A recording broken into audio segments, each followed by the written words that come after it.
ನಮಸ್ಕಾರ ವೀಕ್ಷಕರೇ, ಫಸ್ಟ್ ಕನ್ನಡಕ್ಕೆ ಸ್ವಾಗತ. ನಾನು ಶ್ರೀದುರ್ಗಾ.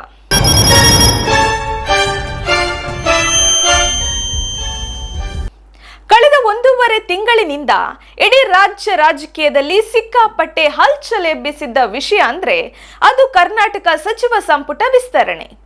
ಯಾರಿಗೆ ಮಂತ್ರಿಗಿರಿ ಸಿಗುತ್ತೆ, ಹಳಬರು ಉಳ್ಕೊಳ್ತಾರಾ, ಹೊಸಬರಿಗೆ ಚಾನ್ಸ್ ಸಿಗುತ್ತಾ ಅನ್ನೋ ಪ್ರಶ್ನೆಗಳಿಗೆ ಕೊನೆಗೂ ಉತ್ತರ ಸಿಗುವ ಸಮಯ ಬಂದೇ ಬಿಟ್ಟಿದೆ. ಹೌದು, ಇವತ್ತು ದೆಹಲಿಯಲ್ಲಿ ಕಾಂಗ್ರೆಸ್ ಹೈಕಮಾಂಡ್ ಅತ್ಯಂತ ಮಹತ್ವದ ಸಭೆ ನಡೆಸುತ್ತಿದ್ದು, ನೂತನ ಸಚಿವರ ಫೈನಲ್ ಲಿಸ್ಟ್ ರೆಡಿಯಾಗುವ ಎಲ್ಲಾ ಸಾಧ್ಯತೆಗಳಿವೆ. ಎಲ್ಲವೂ ಅಂದುಕೊಂಡಂತೆ ನಡೆದ್ರೆ ನಾಳೆಯೇ ಬೆಂಗಳೂರಿನಲ್ಲಿ ಹೊಸ ಸಚಿವರ ಪ್ರಮಾಣ ವಚನ ಕಾರ್ಯಕ್ರಮ ಕೂಡ ನಡೆಯಲಿದೆ.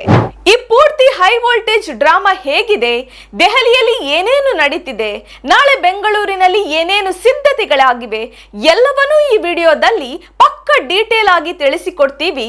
ವಿಡಿಯೋನ ಕೊನೆಯವರೆಗೆ ಪೂರ್ತಿಯಾಗಿ ನೋಡಿ. ಇವತ್ತು ಸಂಜೆ ದೆಹಲಿಯಲ್ಲಿ ಅಸಲಿ ಆಟ ಶುರುವಾಗಲಿದೆ. ಕಾಂಗ್ರೆಸ್ ನಾಯಕ ರಾಹುಲ್ ಗಾಂಧಿ ಅವರು ನಮ್ಮ ರಾಜ್ಯದ ಹಿರಿಯ ನಾಯಕರ ಜೊತೆಗೆ ಹೈ ವೋಲ್ಟೇಜ್ ಸಭೆ ನಡೆಸಲಿದ್ದಾರೆ. ಅಂದ್ರೆ ಈ ಸಭೆಗಿಂತ ಮುಂಚೆಯೇ ರಾಹುಲ್ ಗಾಂಧಿ ಅವರು ಎಐಸಿಸಿ ಅಧ್ಯಕ್ಷರಾದ ಮಲ್ಲಿಕಾರ್ಜುನ ಖರ್ಗೆ ಅವರನ್ನ ಪ್ರತ್ಯೇಕವಾಗಿ ಭೇಟಿಯಾಗಿ ಮಾತುಕತೆ ನಡೆಸುತ್ತಿದ್ದಾರೆ.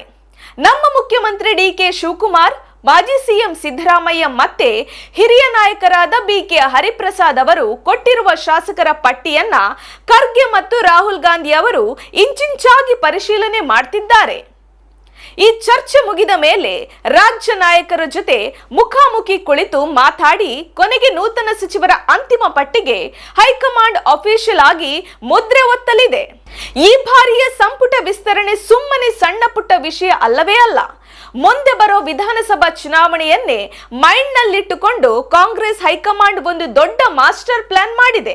ಅದೇನಪ್ಪ ಅಂದ್ರೆ ಹೊಸ ಮುಖಗಳಿಗೆ ಹೆಚ್ಚಿನ ಆದ್ಯತೆ ಜೊತೆಗೆ ಅನುಭವಿಗಳಿಗೂ ಸ್ಥಾನ, ಜಾತಿವಾರು ಸಮೀಕರಣ, ಪ್ರತಿಯೊಂದು ಸಮುದಾಯಕ್ಕೂ ಸರಿಯಾದ ಪ್ರಾತಿನಿಧ್ಯ ಸಿಗಬೇಕು, ಪ್ರಾದೇಶಿಕ ಸಮತೋಲನ, ಉತ್ತರ ಕರ್ನಾಟಕ, ಕರಾವಳಿ, ಹಳೆ ಮೈಸೂರು ಭಾಗ ಹೀಗೆ ಎಲ್ಲಾ ಜಿಲ್ಲೆಗಳಿಗೂ ಮಂತ್ರಿ ಸ್ಥಾನ ಸಿಗುವ ಹಾಗೆ ಪ್ಲಾನ್ ಮಾಡಲಾಗಿದೆ.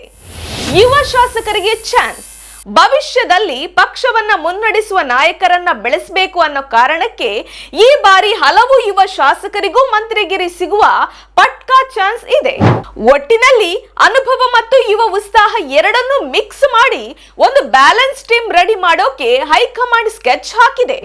ನಿಮಗೆಲ್ಲ ಗೊತ್ತಿರುವ ಹಾಗೆ ರಾಜ್ಯದಲ್ಲಿ ಇತ್ತೀಚೆಗೆ ನಡೆದ ನಾಯಕತ್ವ ಬದಲಾವಣೆ ಬೆಳವಣಿಗೆಗಳ ನಂತರ ರಾಜ್ಯ ಕಾಂಗ್ರೆಸ್ನಲ್ಲಿ ಸಣ್ಣ ಗೊಂದಲವೂ ಬರಬಾರದು ಅನ್ನೋದ್ರಲ್ಲಿ ರಾಹುಲ್ ಗಾಂಧಿ ಅವರು ಫುಲ್ ಅಲರ್ಟ್ ಆಗಿದ್ದಾರೆ.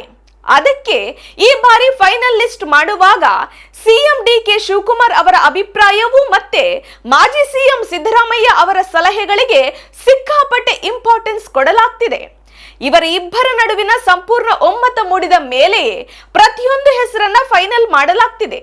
ಇದರಿಂದಾಗಿ ರಾಜ್ಯ ಸರ್ಕಾರದಲ್ಲೂ ಒಂದು ಪಕ್ಕಾ ಪೊಲಿಟಿಕಲ್ ಬ್ಯಾಲೆನ್ಸ್ ಸಿಗಲಿದೆ ಅನ್ನೋದು ಹೈಕಮಾಂಡ್ ಲೆಕ್ಕಾಚಾರ.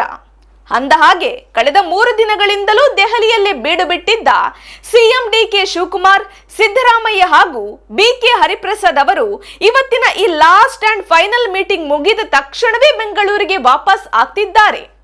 ಅಂದ ಹಾಗೆ ಈ ಸಂಪುಟ ವಿಸ್ತರಣೆ ಪ್ರಕ್ರಿಯೆ ಯಾಕೆ ಇಷ್ಟೊಂದು ತಡ ಆಯಿತು ಗೊತ್ತಾ? ಇತ್ತೀಚೆಗೆ ದೇಶಾದ್ಯಂತ ನಡೆದ ನೀಟ್ ಪರೀಕ್ಷೆ ಅಕ್ರಮಗಳ ವಿರುದ್ಧದ ಹೋರಾಟ ಮತ್ತು ಸಂಸತ್ ಕಲಾಪದ ಗದ್ದಲಗಳಿಂದಾಗಿ ಈ ಸಭೆಗಳು ಪದೇ ಪದೇ ಪೋಸ್ಟ್ಪೋನ್ ಆಗ್ತಾ ಬಂದಿದ್ವು. ಆದ್ರೆ ಇವತ್ತು ಆ ಎಲ್ಲ ವಿಘ್ನಗಳು ಮುಗಿದು ಕತೆ ಅಂತಿಮ ಹಂತಕ್ಕೆ ತಲುಪಿದೆ. ಈಗ ಬರ್ತಿರುವ ಲೇಟೆಸ್ಟ್ ಸೂತ್ರಗಳ ಮಾಹಿತಿ ಪ್ರಕಾರ ನಾಳೆ ಅಂದ್ರೆ ಶುಕ್ರವಾರ ಸಂಜೆ ಬೆಂಗಳೂರಿನ ಲೋಕಭವನದಲ್ಲಿ ನೂತನ ಸಚಿವರ ಪ್ರಮಾಣ ವಚನ ಸ್ವೀಕಾರ ಕಾರ್ಯಕ್ರಮ ನಡೆಯುವುದು ಬಹುತೇಕ ಫಿಕ್ಸ್ ಆಗಿದೆ. ಈಗಾಗಲೇ ಮುಖ್ಯಮಂತ್ರಿಗಳ ಕಚೇರಿಯಿಂದ ಸಿಎಂಒ ಪ್ರೋಟೋಕಾಲ್ ಪ್ರಕಾರ ಅಗತ್ಯ ಸಿದ್ಧತೆಗಳನ್ನ ಶುರು ಮಾಡುವಂತೆ ಸೂಚನೆ ರವಾನೆಯಾಗಿದೆ.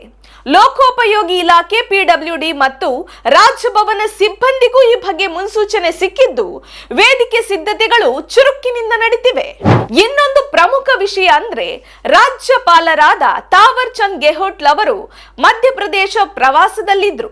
ಆದ್ರೆ ಸಿಎಂ ಡಿಕೆ ಶಿವಕುಮಾರ್ ಅವರ ವಿಶೇಷ ಮನವಿ ಮೇರೆಗೆ ತಮ್ಮ ಪ್ರವಾಸವನ್ನ ಅರ್ಧಕ್ಕೆ ಮೊಟಕುಗೊಳಿಸಿ ನಾಳೆ ಮಧ್ಯಾಹ್ನದೊಳಗಾಗಿ ಬೆಂಗಳೂರಿಗೆ ವಾಪಸ್ ಬರ್ತಿದ್ದಾರೆ.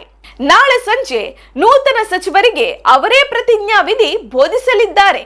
ಸೊ ವೀಕ್ಷಕರೇ, ಇವತ್ತು ದೆಹಲಿಯಲ್ಲಿ ನಡೆಯುತ್ತಿರುವ ಈ ಮಹತ್ವದ ಸಭೆಯಲ್ಲಿ ಯಾರ್ಯಾರಿಗೆ ಮಂತ್ರಿ ಭಾಗ್ಯ ಸಿಗುತ್ತೆ, ಯಾರಿಗೆ ಕೋಕು ಸಿಗುತ್ತೆ ಅನ್ನೋದು ಇನ್ನೇನು ಕೆಲವೇ ಗಂಟೆಗಳಲ್ಲಿ ಹೊರಬೀಳಲಿದೆ. ನಿಮ್ಮ ಪ್ರಕಾರ ಈ ಬಾರಿಯ ಸಂಪುಟದಲ್ಲಿ ಯಾರಿಗೆ ಮಂತ್ರಿ ಸ್ಥಾನ ಸಿಗಬೇಕು? ನಿಮ್ಮ ನೆಚ್ಚಿನ ಶಾಸಕರ ಹೆಸರನ್ನ ಕೆಳಗಡೆ ಕಾಮೆಂಟ್ ಮಾಡಿ ತಿಳಿಸಿ. ಈ ವಿಡಿಯೋ ನಿಮಗೆ ಇಷ್ಟ ಆಗಿದ್ರೆ ಲೈಕ್ ಮಾಡಿ, ಶೇರ್ ಮಾಡಿ, ಹಾಗೆಯೇ ನಮ್ಮ ಚಾನೆಲ್ಗೆ ಸಬ್ಸ್ಕ್ರೈಬ್ ಆಗೋದನ್ನ ಮರೆಯಬೇಡಿ. ನಮಸ್ಕಾರ.